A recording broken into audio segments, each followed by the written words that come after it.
हमारा प्रश्न ये है कि अगर भगवान की कृपा से मनुष्य का जन्म मिलता है और पुण्य से, तो वो ये सब ना दे के हमें ब्रज में वास किसी जीव के रूप में क्यों नहीं दिए हैं?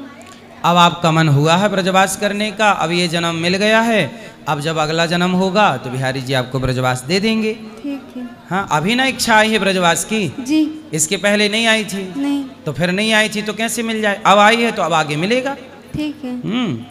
हमारे फ्रेंड का दूसरा प्रश्न है, उन्होंने हमसे पूछा था, वो नहीं आई। हमारा प्रश्न, उनका प्रश्न ये है कि आपने वो जो मांस मदिरा और ये सब चीज़ें बताए थे, इनमें कलयुग होता है, तो जो लोग इनकी संगत करते हैं उन्हें नर्क जाना पड़ता है। तो जिस लड़की का पति ही ये सब करता हो तो क्या वो नर्क जाएगी? नहीं, पत्नी क्यों नर्क जाएगी? जो मांस खाएगा, दारू पिएगा, वो गलत काम करेगा, वो नर्क जाएगा, तुम ना जाओगी। हमारा प्रश्न है आपकी फ्रेंड? जी। फ्रेंड के पति पीते हैं? जी। हाँ, तो फ्रेंड नहीं जाएगी, फ्रेंड के पति जाएंगे। ठीक है। जय श्रीमन नारायण। महाराज जी को प्रणाम। कर्म बंधन से कैसे मुक्त हुआ जाए? कर्म बंधन से मुक्त कैसे हुआ जाए? क्यों मुक्त होना है? ईश्वर से, अब मतलब ईश्वर से भी मुक्त होना है। ईश्वर से मुक्त होना है, क्यों? संसार अच्छा नहीं लगता। क्यों नहीं लगता अच्छा? क्योंकि जब ध्यान साधना में हम अपने जन्म और मृत्यु का आभास कर लेते हैं, हमें पता चला कि हम बहुत समय से जीवित हैं और बहुत समय से इस संसार में आ रहे हैं, कर्म कर रहे हैं। तो अब बार बार यही करना कहाँ का नियम है? चलती चक्की देख कर दिया कबीरा रोए, दो पाटन के बीच में साबुत बचा न कोई। जन्म मृत्यु की पहिया में सब पिस रहे हैं, पर एक उपाय है। चलती चक्की चलने दे, पिस पिस आटा होए, और कीले माही जो रहे सो बाल न बांका होए। चक्की देखी आपने? चक्की के बीच में एक कील होती है, यदि दाना वहाँ घुस जाए तो चक्की चलती रहती है, उस दाने को नहीं पीसती जो कील में घुसा है ना? ऐसे ही जो एक हरि की, एक भगवान की शरण में चला जाता है, वो जन्म मृत्यु के बंधन से मुक्त हो जाता है। इसलिए भगवान के आश्रित रह करके आप कर्म करिए। आप कह रहे हैं कर्म ना करना पड़े, कर्म बंधन से मुक्ति कैसे हो? आप भगवान के आगे हाथ जोड़ेंगे, यह भी तो कर्म होगा जी। भगवान की प्रार्थना करेंगे, यह भी तो कर्म होगा। इसलिए बैड कर्मों से मुक्त हो जाइए, गलत कर्मों से। अच्छे कर्मों से तो बंधना चाहिए, अच्छे कर्मों से तो बंध के रहना चाहिए। लेकिन गुरुजी, जैसे हमें पता चला कि हम पूर्व जन्म की कुछ घटनाएं हमको याद आई, तो हम एक साध्वी थे, साधना किया करते थे और हमारे साथ बहुत गलत हुआ। फिर जो इस जन्म में हमको मिले, वही सब हमारे पूर्व जन्म के दोषी पाए गए। मतलब उन्हीं ने हमारे साथ गलत किया, उन्हीं ने हमको मारा, उन्हीं ने हमको गड्ढे में काट दिया, जिससे हमारे घर के सभी लोग हमको बहुत धूड़ा करते थे। तो अब उन्हीं लोगों के बीच में हम कैसे रहें? तो क्योंकि हमने तो भक्ति की थी, जब ईश्वर की भक्ति की थी तो हमारे साथ गलत क्यों हुआ? आपकी शादी हो गई? हाँ। बच्चे हैं? 2 बच्चे हैं। पति कहाँ हैं?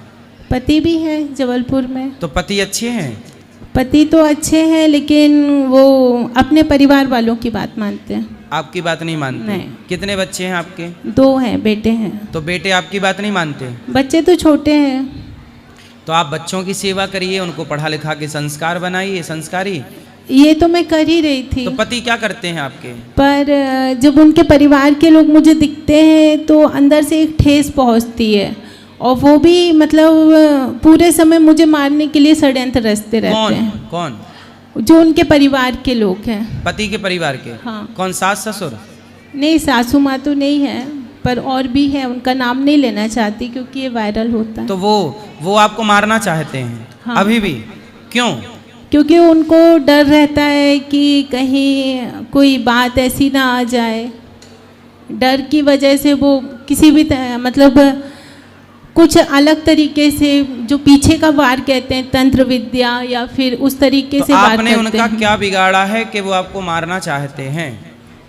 हमने उनका बिगाड़ा तो कुछ नहीं है, बस ये उनको पता चल गया कि जिसको हमने मारा था ये हमारे इस जन्म में हमारे घर की बहू बन के आ गई है। तो आपको पिछले जन्म में उन लोगों ने मारा था, आपको पिछला जन्म याद आ गया। हाँ। उन्होंने मार डाला था आपको, क्यों मारा था?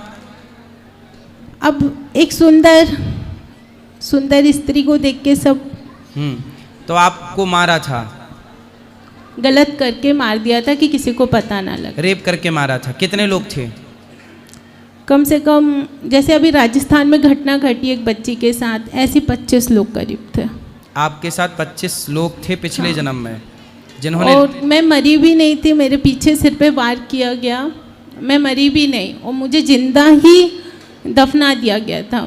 मेरी आत्मा 3 दिन बाद मुक्त हुई।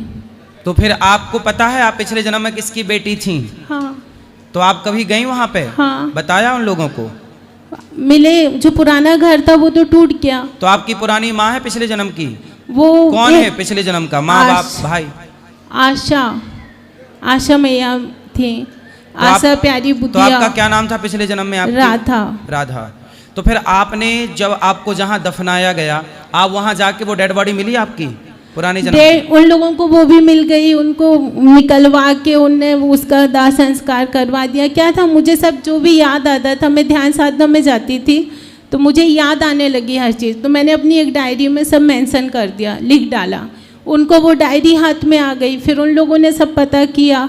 फिर मैंने वो सब लिखा था कि मेरी डेड बॉडी यहाँ पीछे गड़ी है। काली जी का मंदिर था जबलपुर के पास, मंगेली है। मंगेली के सामने भिटोनी पड़ता है। भिटोनी है? हाँ, वहाँ एक काली जी का मंदिर है। तो आपको जब ये सब याद आया तो आप पिछले जन्म में जिस गांव में जिस माँ बाप की बेटी रही होंगी सब कुछ आपने बता दिया? हाँ। तो फिर एक काम करो ना, उन बलात्कारियों को पकड़वाओ, भले रिश्तेदार हैं, उनको जेल में जाना चाहिए।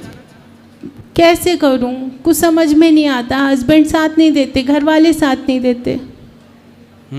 तो 25 लोग आपके ही परिवार के हैं अभी भी? हाँ, बहुत सारे लोग हैं। तो नहीं, पर ये सब जन्म जो है वो फिर से हुआ है। अच्छा, उनका भी जन्म बदल गया? हाँ। तो अब उनका जन्म तो बदल गया। बात तो वही, वो भी मर के दूसरे, तो वो भी मर के आपके पास आ गए? सब आ गए। मेरी शादी भी वहीं हो गई। तो जो आपके पति हैं वो तो नहीं थे उस केस में आपके साथ पिछले जन्म? नहीं, वो तो मुझसे उस जन्म में प्रेम करते थे, इसलिए इस जन्म में मुझसे शादी की उनने। अच्छा, वो आपके पिछले जन्म के प्रेमी थे? प्रेमी नहीं थे। प्रेमी नहीं थे, बस पसंद करते थे आपको। तो प्रेमी तो हो गए, पसंद कर रहे? मैं तो नहीं करती थी ना। तो काहे नहीं करती थी? नहीं। आपकी गलती? मेरी शादी किसी और से होनी थी पिछले जन्म में? हाँ। हो नहीं पाई थी? नहीं। तो आप कितने साल की थी जब आपको मार दिया था? मैं 22-23।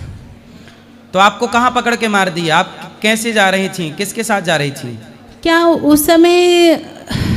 उस समय मतलब हम गुरु जी की सेवा करते थे, तो बारिश बहुत ज़्यादा हो रही थी और गुरु जी का भोजन बनाना था। तो नर्मदा नदी आती थी, उसमें बाढ़ आ गई, तो हमको वहीं रात रुकना पड़ गया। गुरु जी का भोजन बनाते बनाते समय हो गया, तो अमावस्या की रात थी।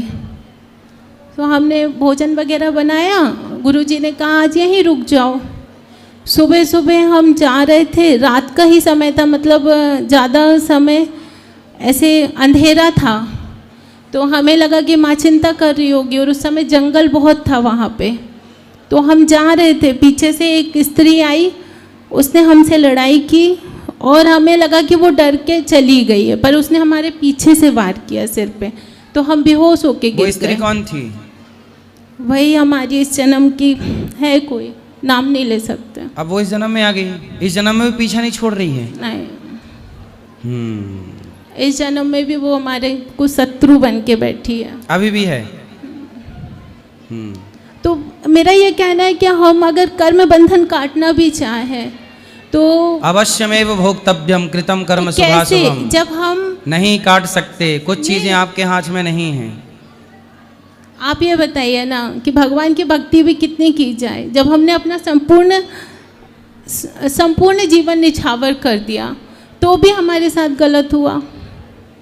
और गलत होने के बाद भी अगर हमको बचा लिया जाता तो भी हमको लगता है कि भगवान हमारे साथ है, पर हम बचे भी नहीं। हमारे भाई, हमारे माता पिता हमको जंगलों में ढूंढते रहे, कोई कहता मगरमच्छ ने खा लिया, कोई कहता, हम वहीं खड़े रहते थे, क्योंकि जब हमारा शरीर छूटा पर हमारी आत्मा, मतलब जो हमारा सूक्ष्म शरीर है वो तो नहीं वहीं छूटता। भटक रहा था। हाँ, हम वहीं भटकते रहे। और हम देखते थे अपने माँ पिता को, कितना रोते थे। हमारा भाई जंगलों में जा जा के हमको ढूंढता था। और आप देख पाती थी अपने भाई को। हाँ, देखो, मरने के बाद कुछ समय के लिए सूक्ष्म शरीर भटकता है, ये बात सही है। आप सबको देख सकते हैं।